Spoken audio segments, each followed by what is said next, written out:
Um texto conhecido por demais dos pastores, 1 Timóteo, capítulo número 3. 1 Timóteo, capítulo 3. Se puderem ficar em pé um instante.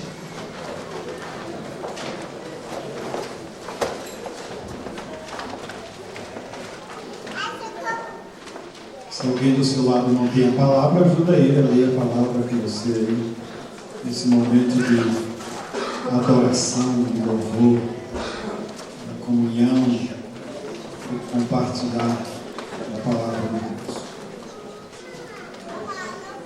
Diz o texto o seguinte: esta é uma palavra fiel. Se alguém deseja, se alguém almeja, se alguém aspira ao episcopado, excelente obra deseja. Convém, pois, que o bispo, o pastor, o presbítero, o ministro seja irrepreensível, seja marido de uma só mulher, vigilante, sóbrio, honesto, hospitaleiro, apto para ensinar, não dado ao vinho, não espancador, não cobiçoso de torpe ganância, mas ele deve ser moderado, não contencioso, não avarento, deve governar bem a sua própria casa, tendo seus filhos em sujeição com toda modéstia. Porque se alguém não sabe governar a sua própria casa, terá cuidado da igreja de Deus, não deve ser neófito, recém-plantado, não deve ser um novo convertido, para que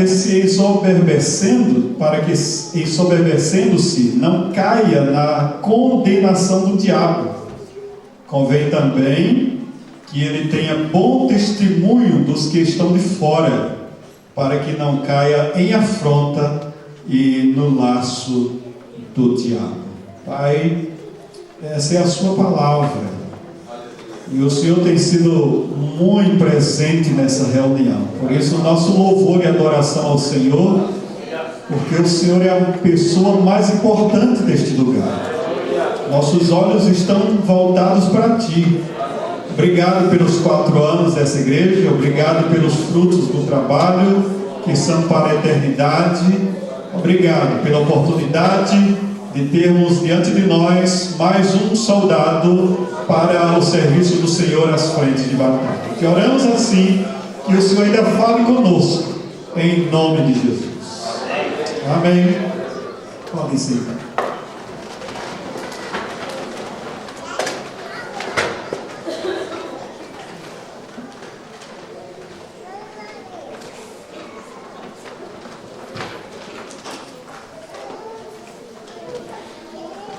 Eu confesso para todos vocês, normalmente nós não falamos sobre esses assuntos pastorais, porque ocasiões como essas são bem raras de separar o pastor, de consagrar o pastor. E principalmente nos conformes que nós adotamos no sistema da nossa igreja, que tem que ter um concílio. Já foi examinado por uma junta de 6, 7 pastores, já teve um ano de preparação, discipulado pastoral, antes de chegar a esse momento. Então não é um caso rotineiro de pastores que surgem a qualquer momento, do dia para a noite, recebe um telefonema: olha, prepara o terno porque amanhã você vai ser consagrado. É uma procura e um ano de preparação, além de todas as outras exigências que a mesa do concílio sabe muito bem do que nós estamos falando. Mas o que eu tenho aqui nessa noite, e eu vou tentar ser o mais objetivo possível, se eu não conseguir, vai ser por pura ação do que Deus ainda queira nos acrescentar a falar. É uma carta a um jovem pastor.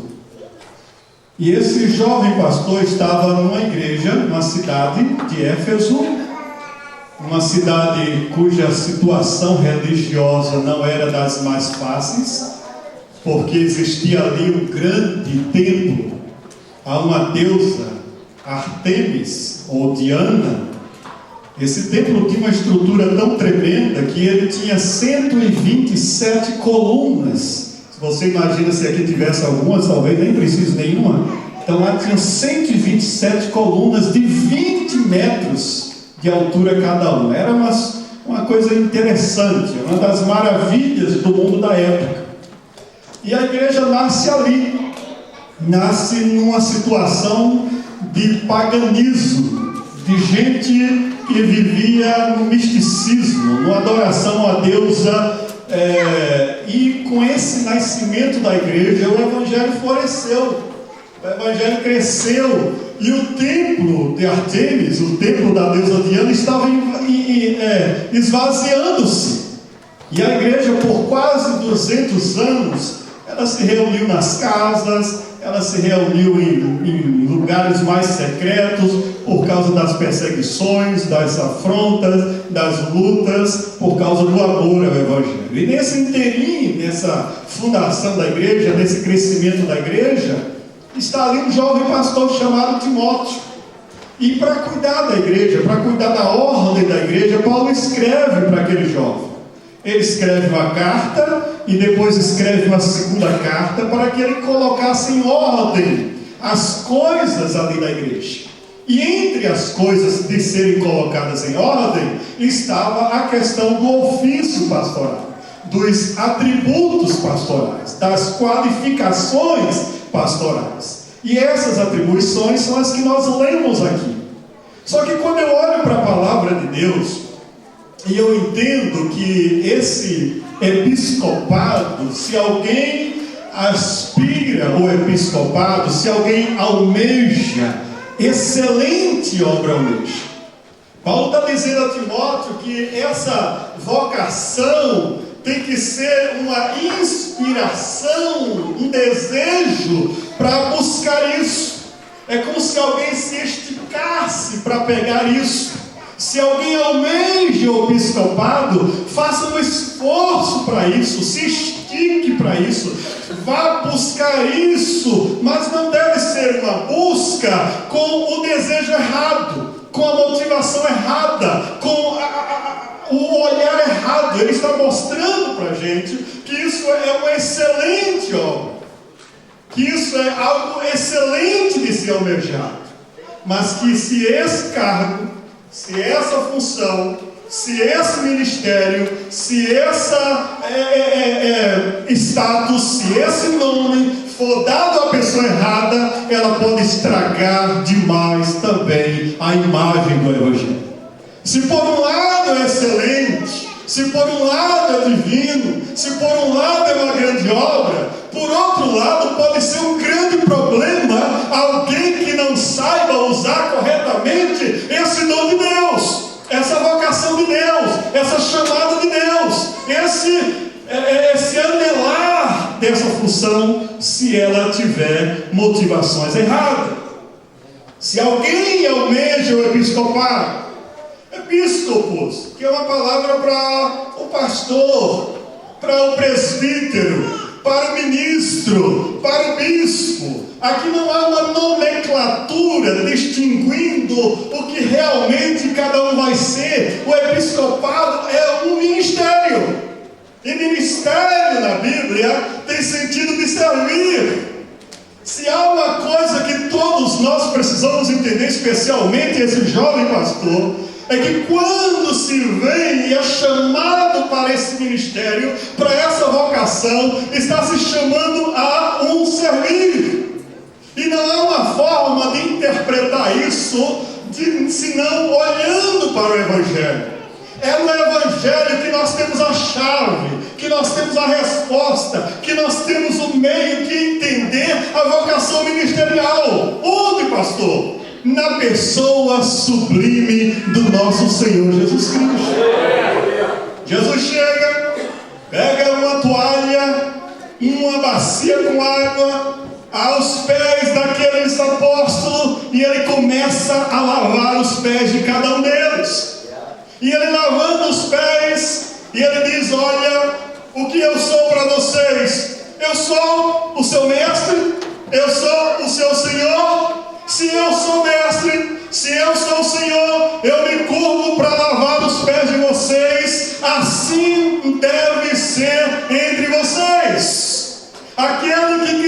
ser grande, aquele que quiser ser maior, aquele que quiser o status, aquele que quiser a posição, aquele que quiser a glória, seja aquele que sirva, seja aquele que lave os pés, seja aquele que se humilhe diante dos outros.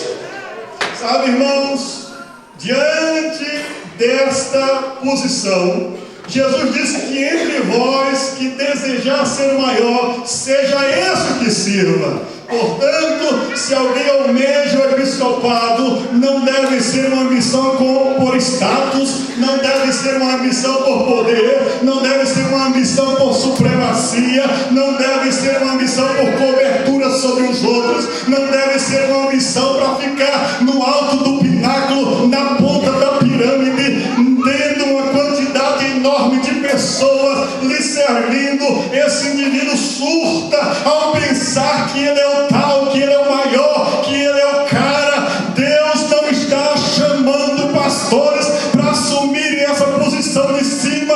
Deus disse: você não pode servir, você não serve para ser pastor. Ele muitas vezes nos ensina o exemplo quando pega a toalha e lava os pés dos seus discípulos. Esse é um exemplo. Não é nesse espírito pagão que se prega por aí, nesse espírito perverso de escolha que a religião fez para se escolher pastores. Não é o espírito daqueles que acham que ao assumirem uma posição pastoral, eles agora são chefes, eles agora são donos, eles agora são senhores do rebanho. Se eles falarem uma palavra de maldição, parece que eles estão tido como um bruxo daquela comunidade, porque se ele amaldiçoar alguém, aquelas pessoas ficam subservientes a ele. Não pode fazer isso, não pode fazer aquilo, porque se o pastor disser isso ou aquilo outro, a sua linguagem, homem de Deus, seja para abençoar, para ministrar, para curar, para sarar, para edificar, para levantar o povo de Deus. Excelente obra mesmo. Mas não é o status que Jesus está nos oferecendo, não é a glória que Jesus está nos oferecendo. É o lavar os pés de ovelhas, lavar os pés dos outros, lavar os pés da comunidade. É bem verdade que você vai encontrar alguns bodes no meio deles, vai encontrar uns cabeçudos rebeldes no meio do rebanho. É bem verdade que você precisa usar onde é que está, Fabrício, o meu instrumento aqui? Por aqui? Está aqui. Você vai precisar mesmo de um cajado para esse povo rebelde. E era assim mesmo, forte, grande, porque alguns bodes vão querer prejudicar o rebanho, vão querer se infiltrar no meio, mas eles não são ovelhas, são bodes. E para esses bodes, o pastor tem que separar eles, tem que contar eles para o lado, porque bode é bode, ovelha é ovelha. Cuidado quando você estiver cuidando de ovelha, porque quando o bode aparecer, ele precisa de cajado, ele precisa de vara, para que entenda que precisa andar como ovelha no caminho do Senhor. E para isso, esse símbolo do cajado é o símbolo da palavra. Por isso, quando a Bíblia diz que ele deve ser apto para ensinar, precisa aprender a usar bem o cajado para também não machucar as ovelhas. Deus te deu uma ferramenta muito importante, e essa ferramenta não deve ser para machucar, não deve ser para bater, mas deve ser para guiar o rebanho por onde ele deve andar. Deve ser para socorrer a ovelha quando ela estiver em precipício, caindo em algum lugar. Pega ela e traz ela para o caminho, porque você é o pastor dela, está sendo. Sem cajado não há pastorado. E sem vara também não. A vara era um instrumento menor. Estava mais ou menos a metade de um cajado. E ela servia justamente para corrigir aquelas ovelhas que não estavam no caminho. Não significa bater nelas, significa orientá-las, significa guiá-las para os caminhos que ela deveria seguir, porque algumas ovelhinhas sempre vão ser rebeldes e elas sempre vão querer andar sozinhas, porque elas ainda não aprenderam a ouvir voz de pastor. Agora, irmãos, e principalmente meu nobre amigo, pastor Ademar, se alguém quer ser pastor, significa que ele quer ser servo, ele não quer ser cabeça. Há um ditado por aí que você tem que ser cabeça.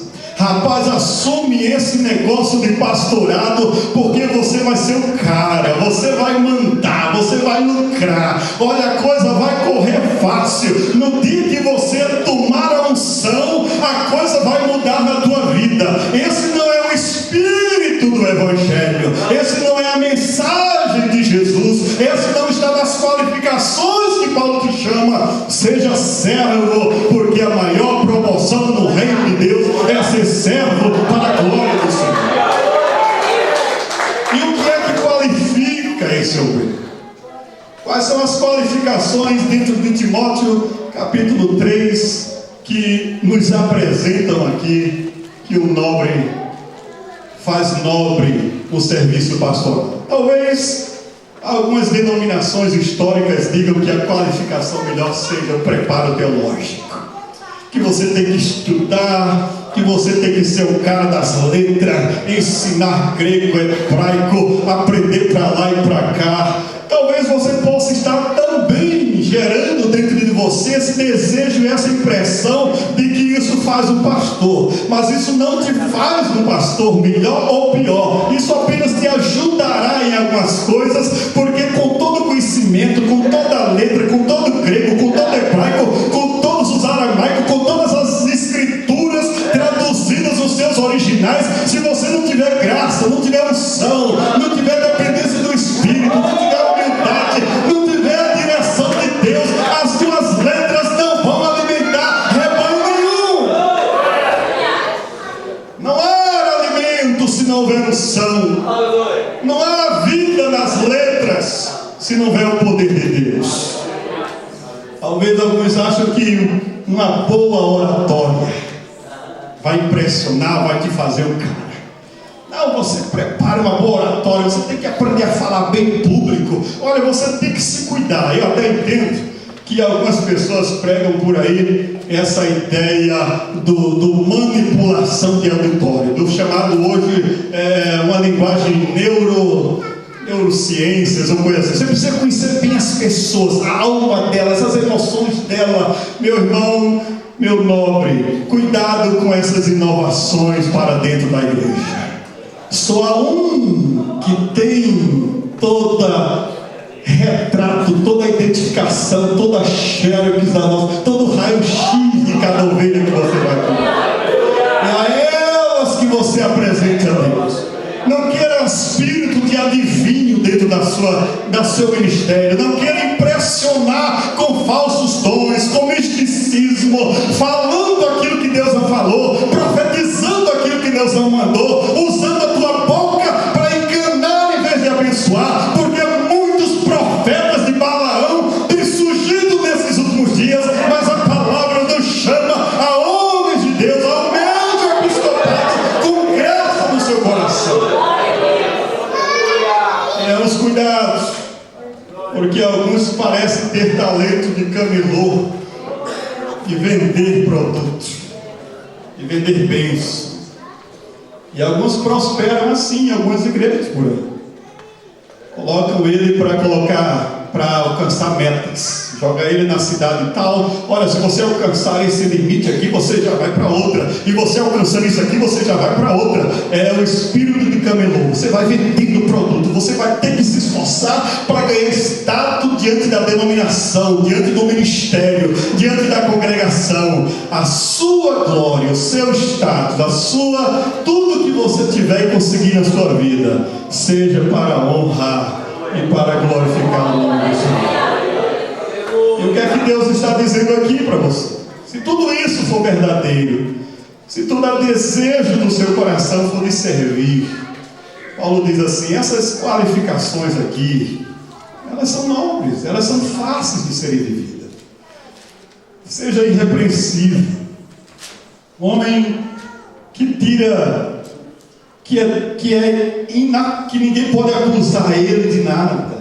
Os líderes não podem estar acima das limitações do próprio caráter. Liderar é ter caráter, é inspirar confiança. Deve ser marido de uma só mulher, de viver para a sua mulher, de amar a sua mulher, de se dedicar a ela, como diz lá embaixo também, de criar os seus filhos com sujeição, com disciplina. O texto diz que você deve ser temperante, deve ser uma pessoa temperada. Às vezes, quando a gente vai em algum lugar, uma comida na casa de um amigo, que aquele tempero não está bom, não está, a gente ou ficou sal, ou ficou sem sal, ou ficou com pimenta, ou ficou não sei o quê. O tempero faz muita diferença no paladar. Assim também deve ser na vida do ministro. Temperado, equilibrado, gente que deve ter cuidado com a sua convivência, com os seus relacionamentos. Ele deve ter cuidado, porque os expolos são perigosos, os extremos são perigosos. Então não se adianta descambar para as coisas que estão aí nas inovações, ou também para o lado do esquecimento do tradicionalismo religioso. É preciso um equilíbrio na vida do ministro, para que ele viva os tempos contemporâneos com uma palavra nova, cheia de graça da parte de Deus. Outra qualificação aqui é que ele deve ser sóbrio. Sóbrio é prudente, é autocontrolado. Uma das maiores vitórias de um pastor é a conquista de si mesmo, Ademar. Quando ele aprende a conhecer um pouco a si mesmo. Ele tem cuidado, olha, aqui eu não posso ir, aqui é o meu limite. Não passe dos seus limites. Por mais graça e unção de Deus que você tiver na sua vida, há um limite para você. E o seu limite pode não ser o do outro. Deixa o outro de lado, deixa quem estiver fazendo, faça o seu limite, vá até onde você pode, não se submeta à exigência de ninguém para fazer aquilo que não é da sua capacidade. Isso é ser sóbrio, tá a mente no lugar, tá tudo tranquilo. Ele deve ser modesto. É interessante que esse modesto aqui é bem comportado. Ele é sereno. Um pastor não deve ser o seu relações públicas. Eu sou isso, eu faço aquilo. Olha, vocês viram como eu canto bem, como eu prego maravilhoso, como eu cuido daquela igreja, como eu. Esse pastor que é um relações públicas, ele não tem nada de modesto. Ele é um soberbo, ele é um orgulhoso. Ele é alguém que se apresenta a si mesmo, e Jesus nunca vai ser visto na vida dele, porque o eu dele é tão grande que não dá lugar para a graça de Deus. Então siga o exemplo de Paulo, que já não vivo eu, mas Cristo vive em mim, e a vida que agora vivo na carne, passo a viver na fé do Filho de Deus, que me amou e a si mesmo se entregou. Ele deve ser hospitaleiro. Hospitaleiro, Ademar, não é encher a sua casa de gente. Se isso acontecer, a sua mulher vai dizer: Senhor, salva-me desse episcopado, salva-me desse negócio. Cuidado. Ah, mas eu quero trazer fulano, eu quero trazer fulano. Não. Hospitalidade não tem nada a ver com tocar a sua casa de gente. Claro que receber pessoas, claro que servir às pessoas, claro que atender as pessoas faz parte da hospitalidade. Mas não é só isso. A hospitalidade é muito mais, né? E quando isso acontece, você passa a entender que hospitalidade é uma atitude. É quando você presta-se, quando você serve, quando você ajuda, quando você estende a mão, você está praticando ato de hospitalidade. A sétima qualificação aqui diz que ele é apto para ensinar. Tenha cuidado que o ensinar é preciso conhecimento. O pastor é um constante aprendiz. Eu terminei meu curso teológico e eu agora já sei tudo. E a gente nem sabe nada. Nem sabe nada, por mais que estude, por mais que tenha formação. Uma pessoa chegou lá na minha sala, lá na escola, e viu um monte de certificados. O pastor é o cara e tal. Eu disse: Senhor, cobre-me com teu sangue. A gente não sabe nada. A gente está numa busca de conhecimento a cada dia, porque Deus é aquele que se manifesta com revelações, com graça, com entendimento, com iluminação a cada dia para a gente. Então, cuidado, porque o seu conhecimento nunca será suficiente, não tem medida. Busque cada vez mais a Deus. E lembre-se que ser apto para ensinar é um educador, é alguém que ensina com clareza a palavra de Deus.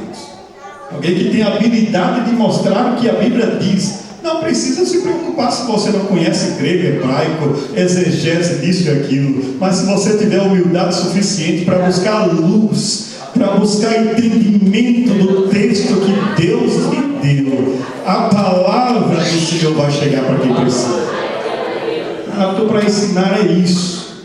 É entender o que o texto está dizendo, por iluminação do Espírito. Não deve ser dado ao vinho. Fuja do vinho. Fuja de qualquer comportamento alcoólico, qualquer coisa que te leve a uma má impressão do comportamento de um servo de Deus. Até pelos dias que nós vivemos, onde as pessoas não sabem diferenciar o que é se embriagar com vinho ou com o Espírito Santo. Mas ainda é a melhor forma de se viver feliz, é ser cheio do Espírito. O vinho traz contenda, o vinho traz uma falsa alegria, o vinho traz um comportamento anestésico para aqueles que estão precisando preencher alguma coisa que o vazio, o tamanho do vazio dele poderia ser preenchido pelo poder do Espírito. Então, gente que não busca Deus prefere se embriagar com outras coisas. O oitavo requisito, ele não deve ser violento. Essa qualificação me chama a atenção, que parece alguém que está com o punho cerrado, um pugnista, alguém que brincando, qualquer coisa, e aí, eu não levo desafio para casa. Conheci um pastor aqui por aqui, meio brabo, se falava alguma coisa, ele já estava riscando. Não deve ser violento. Ele tem que ter cuidado, porque ele é amante da paz, ele é pacificador, né? Essas pessoas menos, sabe que as pessoas menos violentas são aquelas que sabem se defender? Geralmente as pessoas mais violentas são aquelas que não sabem se defender, que não estão seguras, que não estão protegidas. Lá na rua, lá de casa, tem um senhor que tem um casal de cachorrinhos pequenininhos lá. E nós temos um cachorrinho maior, um puto, e ele é tranquilo, sereno, bem no lugar, ele anda na rua todo cheio de moral e tal. E o cachorrinho da vizinha, quando vê eles se desesperam e late, grita e tchau e tal. Mas eu percebo que eles têm medo do beijo, do cachorrinho. E aquele medo eles gritam, eles latem, eles fazem de tudo. E o beijo chega, alegre, brinca e tal e tal. Às vezes algumas pessoas vão se comportar assim, com medo. Elas reagem de surpresa. Elas se comportam que, puxa, por que fulano é assim? Por que ciclano é assim? Por que eles reagem assim? Às vezes, porque elas não são confiantes em si mesmas. Sabe, pastor? Confie na graça de Deus sempre. E entenda que a violência não vai levar a lugar nenhum. Quem lidera servindo não pode carregar este comportamento.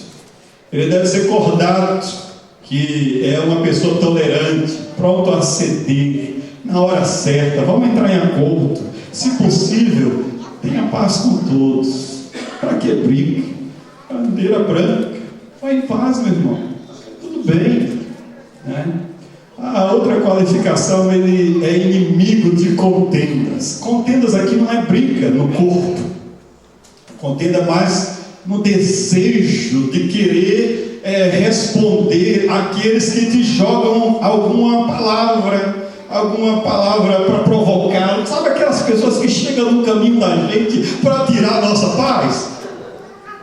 O texto está dizendo: cuidado, seja inimigo de contendas. Não vai nessa de querer brigar, de querer discutir, de querer comprar briga para defender a Bíblia, para defender o que você pensa. Não vai. Tem gente que nunca vai se convencer daquilo que eles aprenderam toda a vida.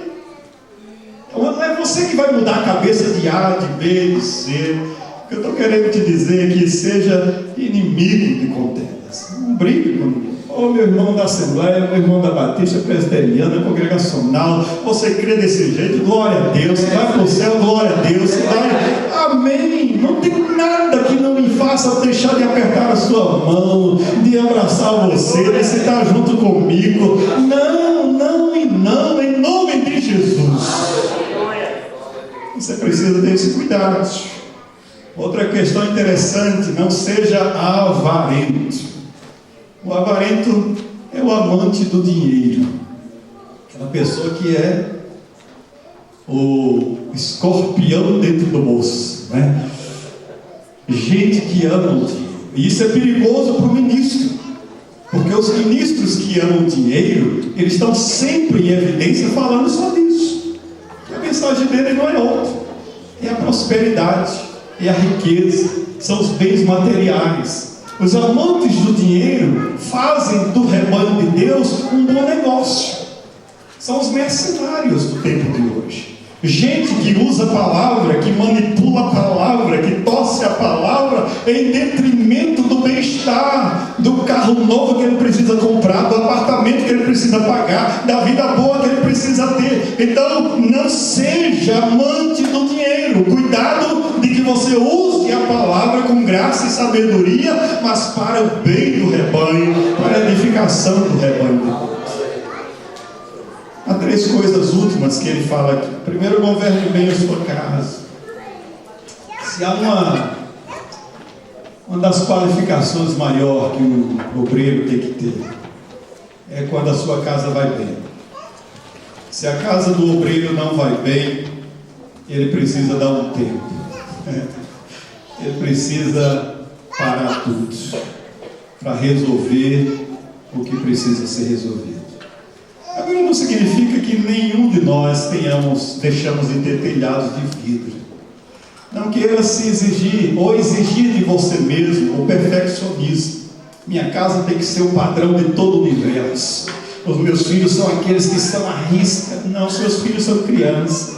São meninos que têm que brincar, que têm que divertir, que têm que ser felizes, que têm que ser. Cuidado com as exigências, cuidado com as regras. Muita gente vai pegar no seu pé e vai dizer: agora é filho do pastor, agora ele vai ter cuidado, vai ser assim. Não vá nessa onda, meu irmão. Não entra nesse caminho. Seus filhos são crianças e são até o tempo que elas precisarem ser. Sua esposa é sua esposa, é a companheira que Deus te deu para levar esse negócio, um bom negócio que é o Evangelho, num bom sentido. E ninguém melhor do que a esposa, aquela que acompanha, que vive. É bem verdade que quando um pastor é pastor, nem sempre a sua esposa é. Vocação é individual, vocação é pessoal. Mas ninguém melhor do que a mulher para carregar tanto quanto as cargas de um ministério, quanto a mulher do pastor. Lembre-se sempre disso. E há algumas coisas que você nem pode falar para ela.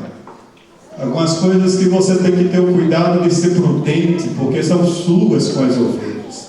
São suas com a confidência do irmão, da irmã. E você não deve dar esse peso para ela, ela não merece isso. Então aprenda a ser maduro o suficiente para governar bem a sua casa, mesmo com todo o rebanho sobre costas, se um dia Deus te der ovelhas para você cuidar. Lembre que elas são a casa, é sua casa, a igreja é a igreja. Não leva a tua igreja para casa e nem traz a tua casa para a igreja. Fica e vive a sua vida feliz com a tua mulher, com os teus filhos. Glorifica a Deus pelas bênçãos que Ele te deu. Não deve ser neófito, recém-plantado, novo convertido, porque isso é perigoso para pastores que nascem assim. Gente que não tem raiz, gente que não tem o tronco forte, porque a plantinha que é vulnerável com o vento, ela vem a quebrar. Mas se ela for como palmeira, como coqueiro, com raízes cada vez para baixo, ela se fortifica para cima, ele nunca vai ser um neófito, vai ser alguém maduro o suficiente para encarar a realidade do Evangelho. Porque se for neófito, facilmente ele vai se orgulhar. Poxa, eu sou pastor agora.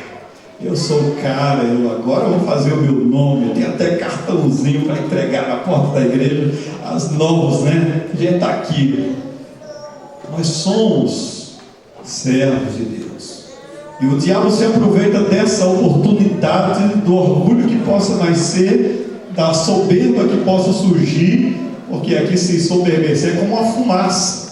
Não sei se alguém aqui já andou em rua, em rotas, quando está neblina, que a gente não consegue ver 10, 15 metros. É mais ou menos isso que o texto está dizendo. A pessoa que se ensoberbece, ele não consegue enxergar mais as coisas direito. Ele perde o alvo, ele perde o objetivo, ele perde o lugar da referência que Deus deu para o seu ministério. Por isso, pastor Ademar, não seja e não volte a comportamentos infantis. Aprenda a crescer. Aprenda a consertar o que precisa. Aprenda a ser maduro. Aprenda a levar pancada. Aprenda a carregar fardos. Mas aprenda a depender de graça de Deus que virá sempre na sua vida para te livrar de todas as ciladas do diabo. O texto diz aqui que há uma intervenção do diabo. Ele diz assim: deve ter bom testemunho dos de fora. Melhor dizendo, a última coisa que ele fala aqui: bom testemunho dos de fora. Isso me chama a atenção, porque o maior testemunho do pastor não deve ser exigido pela igreja, deve ser exigido pelos de fora, pelo pessoal do Terra Nossa, quando você estiver lá almoçando, pelo que estiver lá no trabalho que você está fazendo, pela rua que você passar. Seu testemunho não é da igreja. A igreja é fácil, terno bonito, comprado para essa festa, maravilha, tudo arrumadinho. O último modelo da moda Rose comprou aí no restaurante vitrine ontem, tá? Fácil demais. Agora é lá na rua. Bom testemunho dos de fora. Rapaz, aquele rapazinho ali, é um cara legal, lá de São José, Geraldo do Baixinho. Eu não sei onde é no mapa, mas esse cara é bom. Ele é um homem bom, ele é uma pessoa legal, ele está sempre disposto, sempre servindo, sempre ajudando. Sabe, essa qualificação dos de fora é mais importante do que qualquer um da igreja. Tem gente da igreja que nunca vai te dar honra nenhuma. Tem gente que nunca vai dizer assim: olha, rapaz, que trabalho bom você fez. Mas às vezes os de fora, eles veem muito mais a gente. Vê esse homem que passa, dizia a mulher Eliseu, ele é o santo homem de Deus. Mas finalizando isso aqui, tudo isso tem um sentido. Se não houver uma visão correta de todas essas qualificações, de todas essas exigências, isso não é o verdadeiro espírito do servo. Por mais que você ande certinho, correto, postura, com todo cuidado, com todas essas exigências, a maior de todas essa postura deve ser a do servo. Eu devo fazer isso não porque as pessoas estão me olhando, me cobrando, não porque eu vou receber essa unção hoje, mas porque eu entendi o que me chamou. E Paulo disse que aquele que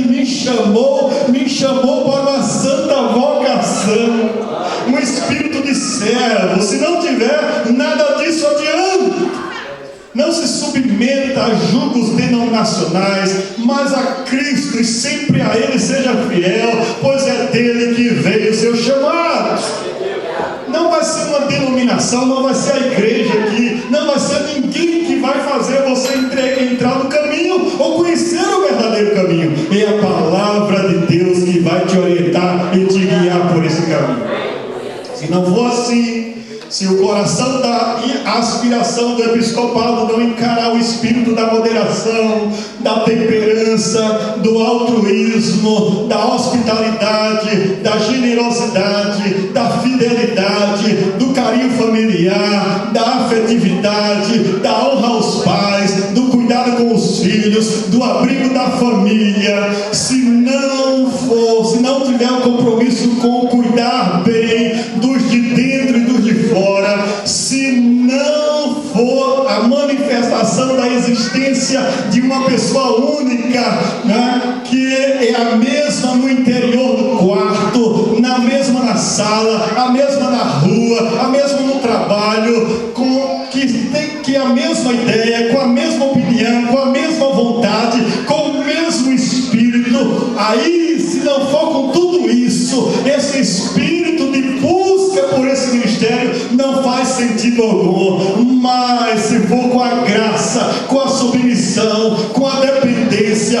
com a vontade de servir melhor, de que você é para servir, foi chamado para servir, para se dedicar ao rebanho de Deus, Deus vai te agraciar, te aperfeiçoar, te fortificar, te levar a um caminho amplo e forte para glorificar o seu nome.